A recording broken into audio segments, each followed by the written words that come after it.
Мемлекет башчысы Касым-Жомарт Токаев 2020 жылғы жолдауында аңсаған сәби бағдарламасын жариялап, экстракорпоралдық ұрықтандыруға квота санын 7 есеге көбейтіп, 7 мыңға жеткізуді тапсырған. Бүгінде еліміздің 9 өңірінде 19 медициналық ұйым экстракорпоралдық ұрықтандыру қызметін ұсынады. Армысыздар, құрметті көрермендер, сіздермен бірге аңсаған сәби бағдарламасы және мен Аяулым Берікболқызы.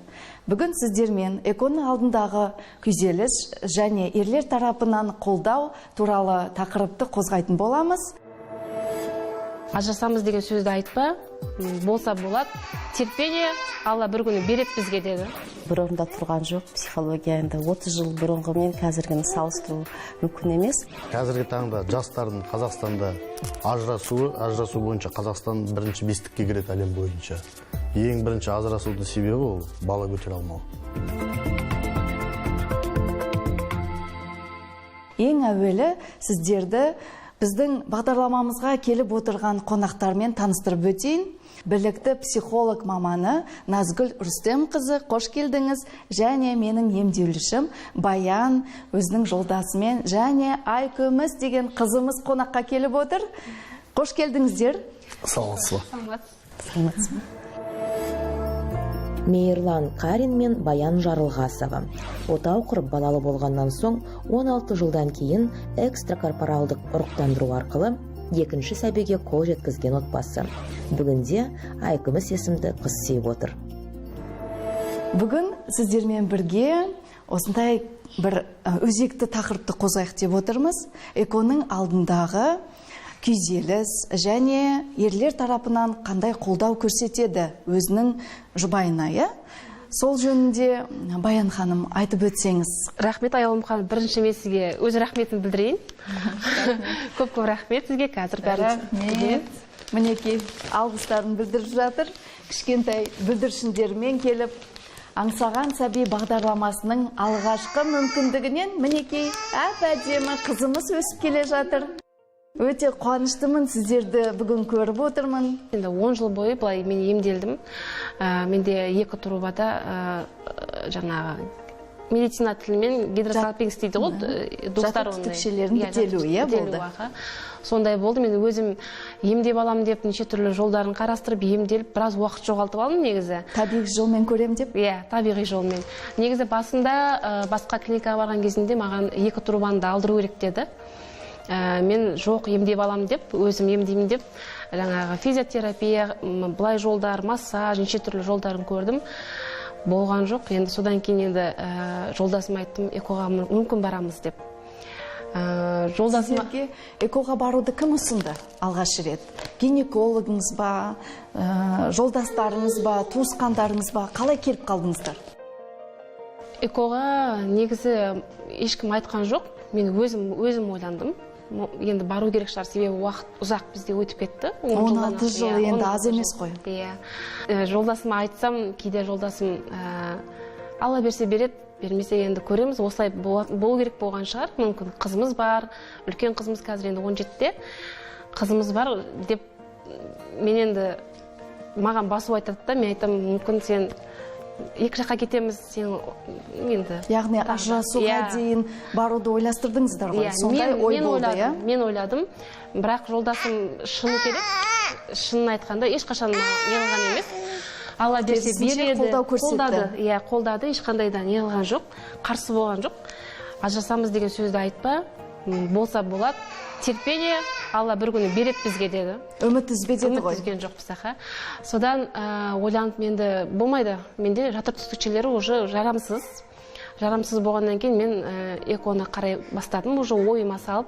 Содан клиникаларды қарадым, 1-2 клиникаға негізі бардым. Бірақ экоға дейін әңгіме жеткен жоқ бізде. Болады деді ма, өзіңіз көтересіз деді ма? Үміт бар деді, трубаны біреуін алып біреуін қалдырамыз деген сондай әңгімелер болды. 2-3 рет менде лапароскопия болды. Операция, иә. Бір трубаны ито қалдырып қойдым мен. Оны тағы да физиотерапиямен емдедім, өзім көтердім. Білмеймін, экодан неге қорқып жүргенімді ше. Содан енді кішкене жат көрінген шығар. Иә. Эко деген енді қазір екінің бірі емдеушілер кішкене түсінбейтін де болады ғой жағдайлар. Сондай болды менде де. Андай түсінбей басқа емі болатын шығар. Балгерлерге де барған шығарсыз мүмкін 16 жылда енді. Шыны керек қой енді. Біраз нелерді де араладық. Ондай да болды. Қазақи еммен де көрдік қой енді. Біраз. Көбінесе сөйтіп ем алып жүріп уақыт созып алады ғой. 16 жыл деген көп айтылады ғой. Солай уақыт созып кететкен білмей қалдық қалай өткен негізінде.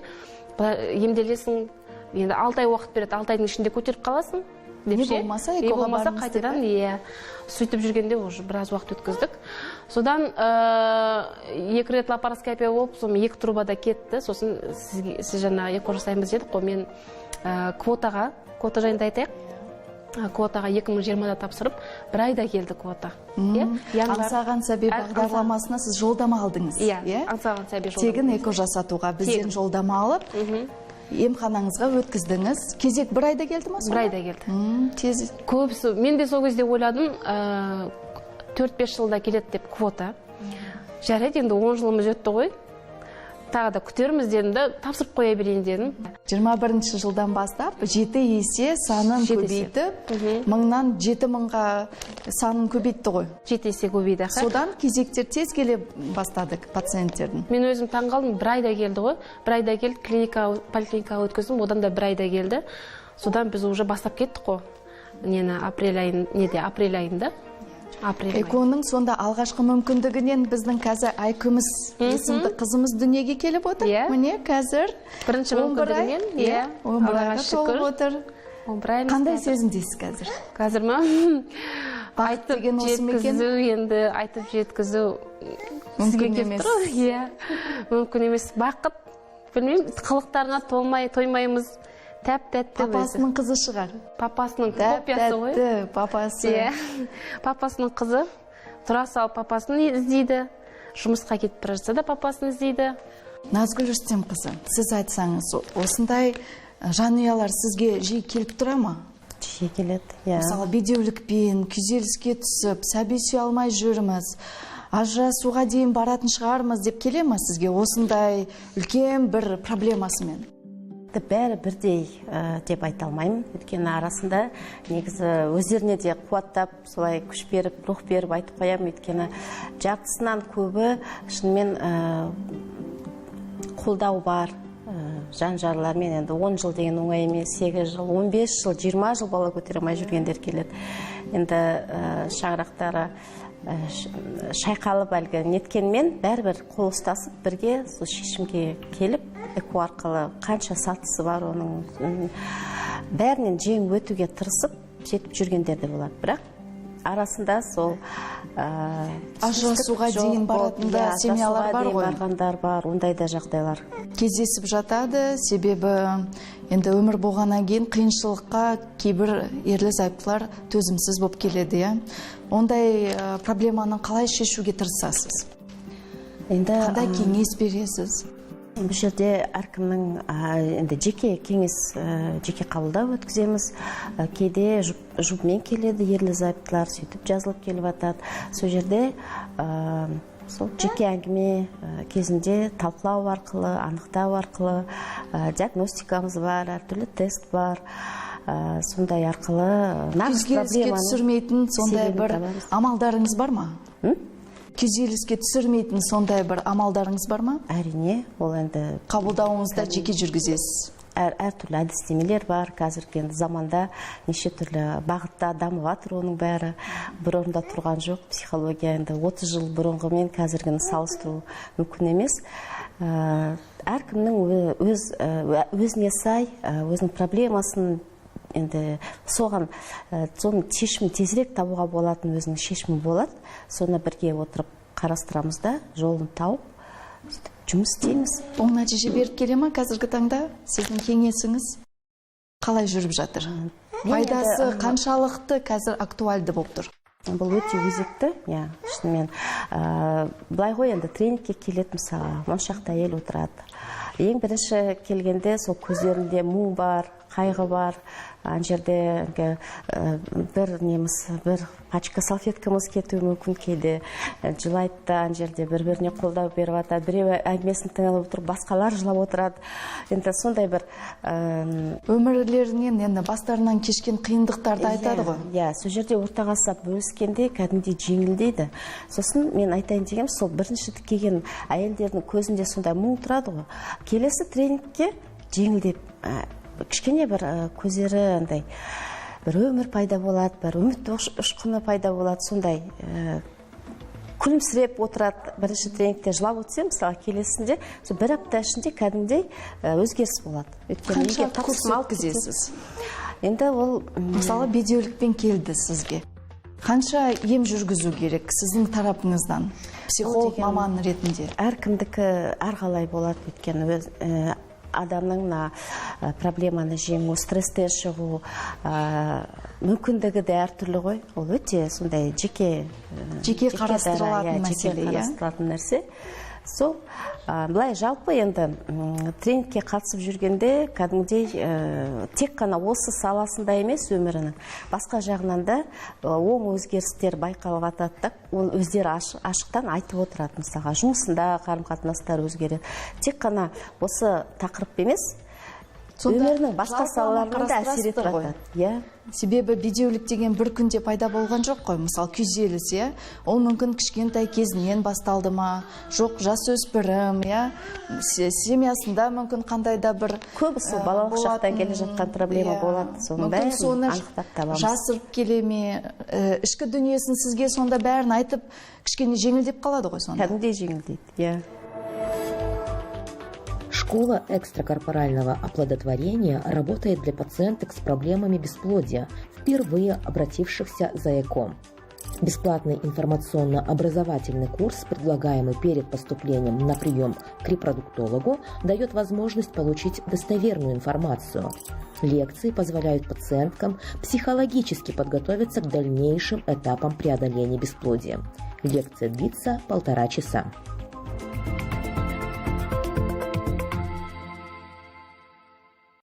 Мейірлан мырза, сіз өзіңіздің жұбайыңызға қандай қолдау көрсеттіңіз? Қалай қолдау көрсете алалдыңыз сіз? Себебі көптеген ерлер енді қолдау көрсетпеуі де мүмкін ғой? Енді? 1 жыл емес, 16 жыл күткен екенсіз, мынандай ханшайымды. Негізі сабырлық қой керегі. Сабырлықтың көбі ол ер адамда болатын сабырлық. Сабырлық түбі сары алтын деңіз сонда, Қазіргі таңда жастардың Қазақстанда ажырасу бойынша Қазақстан бірінші бестікке кіреді әлем бойынша. Ең бірінші ажырасуды себебі ол бала көтере алмау. Сәл нәрсеге шыдай алмайды, жаңағыдай ажырасып кетеді, солмен кетеді екі жаққа.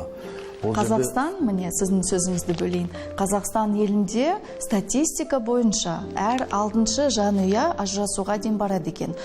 Осы сәби сүйе алмағандықтан. Сол сіз айтқаныңыз рас. Бұл жерде енді жолдасым жаңа айтты, әлеуметтік желілерден көрді, өзі қарады, барам деді. Енді бұл жерде көп адам қазақшылыққа салады, басқаға салады, артқа тартады. Енді мен жаңа жолдасым айтып отқанда, болса болады, болмаса болмайды дедім, болды. Ол жерде енді ер адам қанша жерден де не болғанмен келді, ол жерде көп нәрсе қаражатқа келтіріледі жаңағыдай. Одан кейін жаңағы үйдегі атмосфера, жағдайға, ауа райына да келеді. Одан кейін жаңағы әйел адамға енді бізге еркектерге былай айтқанда түк те емес қой, ол әйел адам жаңа эко жасатқаннан кейін көтере ме, көтермей ме, ол бізге келіп кетер жоқ, біз ер адамбыз да, себебі оның барлығының жаңағы ауыртпашылығын толық сезінетін ол әйел адамда жаңағы болса да, болмаса да, жаңағы болса 9 ай 9 күн көтереді, одан кейін тағы да 1 жыл ұстайды, болмаса да жаңағы қиындығы әйел адамға тиеді. Бұл жерде ер адамға оңай емес. Сол үшін ер адам енді бұл жерде әйел адамға жақсы қолдау беру керек. Бірден ажырасуға бармай деңіз. Андай ғой, қалай айтсам болады, әйел адам қисық қабырға ғой, не дегенмен. Соны каждый нәрсесін айта беретін болсаң, көне беретін болсаң, айтына келісе беретін болсаң, ол болмайды да.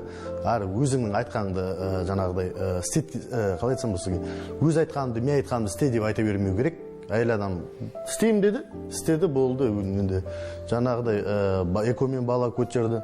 Енді басында өтірік беріп, қорқушылық болды менде, эко деген енді. Қорқыныш сезім болды, кішкене сенбеген шығарсыз мүмкін, иә? Сенбеуден бөлек андай ғой, кішкене, қалай айтсам болады. Инкубатордан туылған бала сақты болып қала ма деп, жаңа аурушаң бола ма деп. Болашағы бола ма, болмай ма деп, иә? Осы қорқыныш көбісінде болады. Назгүл ханым, сіз не ойлайсыз осы жайында? Енді біз онымен жұмыс істейміз. Қорқыныш сезімін қалай басуға болады? Қалай сендіруге болады? Кез келген қорқыныштың түзілу жолын білетін болсақ, механизмін деді, ол неден туады? Ақпарат жоқтықтан туады. Дұрыс айтасыз. Сондықтан ең бірінші мен бізде тамаша сабақтар жүреді ғой. Школа эко дейді, орысшасы, қазақшасы. Эко мектебін жүргіземіз. Керемет дәрігерлер жүргізеді. Ең бірінші сонда қорқыныштарым бар деп айтса, мен ең сол сабаққа жіберемін, сабаққа барыңыздар, сол жақтағы бүкіл керек жоқ ақпараттың бәрін орнын толтырғанда, бар қорқыныш кетпесе, ары қарай мен кірісемін жұмысқа, психолог. Яғни ақпараты болмаған, өзінің білімі кішкене жетіспеген ерлі-зайыптыларда қорқыныш болады, иә? Сонда ол эко бағдарламасын жат ретінде қабылдауы мүмкін. Солай ғой? Иә, олар бір бала табиғи жолмен туған баладан бір ерекшелігі болатын сияқты, дұрыс емес болатын сияқты, сондайды көп айтады да, бір жері дұрыс болмай қала ма, ол қалай дамиды, ол қалай сана сезімі қандай болады ол баланың деп, сондай қарайды. Баян ханым, қазіргі таңда қалай өзгеріс бар ма? Өзіңіздің алғашқы сәбиіңізбен? Жоқ, мүлде өзгеріс жоқ. Менде де жаңа сіз айтпақшы, турасындай қорқыныш болған, одан кейін жаңағы желілерден қарайсың ғой, оқисың, бәрін қарап, оқып. Бұл жерде анау айтқан ештеңе жоқ қой. Керісінше алады да, дайындап сап береді. Ақылды болатын шығар қазір. Өте ақылды. Активті. Басқа балалардан кем болып тұрған жоқ қой, артық болмаса. Дұрыс па? Табиғи жолмен туылған баладан ешқандай айырмашылығы жоқ деп айтамыз. Болашағы әрине болады. Ешқандай бедеулік болмайды дейміз бұндай балаларды. Әп-әдемі сөп-сүйкімді бүлдіршіндеріміздің дүниеге келуіне керісінше ұмтылу керек. Ондай жат қауесетке дейміз ғой, сене бермеу керек. Тек қана дәлелденген ақпаратқа ғана сеніп, және де үлкен сондай сеніммен келген екен. Баян ханым, қызымызбен сыртқа шығып келсеңіз болады.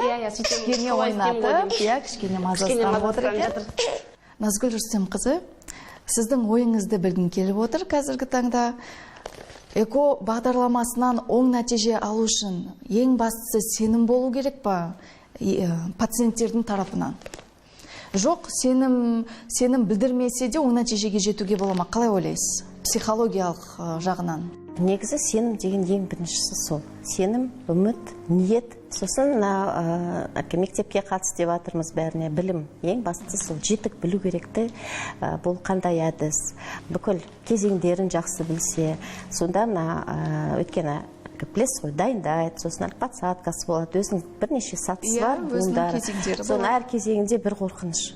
Ол ұрығы бекіп, дамып атқанда тағы бір қорқыныштар пайда бола бастайды. Қалай дамиды дегенде бала босанғанша баланы сол әйелдерде. Эко бітіп, 10 тестке дейін айтыңызшы, сол 3-4 аптаның ішінде үлкен бір күйзеліске түседі. Әр пациент солай ғой. Енді оның жасыратыны жоқ, себебі келген әр пациентке бізде дәрігер тарапынан үміт сыйлаймыз ғой. Қорықпаңыз, үмітіңізді үзбеңіз, сәбилі боласыз, тест оң нәтижемен бізге келіңіз, біз сізді күтеміз. Немесе керемет сондай бір сөз бар, подсадкадан кейін, яғни эмбрионды жатыр қуысына тасымалдағаннан кейін, біз әр пациентімізге айтамыз, сіз жүктісіз. Сондай керемет осы сөз маған өте өзіме жақында. Сіз жүктісіз деген кезде, ол сол ақпаратты өзіне қабылдап алады. Әрине, болды, жүкті екенмін деп сезініп, сеніп қалады. Мен айтқаныма мысалы, одан кейін оң нәтижемен келгеннен кейін, сіз есіңізде бар ма? Сіз маған солай айтып едіңіз ғой. Сіз мені жүкті болатынымды қайдан білдіңіз деп сұрап жатады. Біз айтамыз, біз тек қана сіздерге үмітті сыйлап қана емес, оң нәтижеге, жеңіске жететініңізге сондай үлкен сенімді сыйлау. Яғни, осы осы тактикамыз дұрыс па? Дұрыс. Жиі айтылады тренингте осы сіздің есіміңіз ең көп еститінім сіздің есіміңіз. Яғни менің емделушілерім жиі келеді ғой сізге. Көп айтады, осылай бізге сенім ұялатып, үміт шырағын жағып бер жүрегімізде деп көп естимін сіздің есіміңізді. Сондықтан тактикаңыз да бәрі дұрыс. Оны емделушілер де сезеді ғой. Иә, әрине.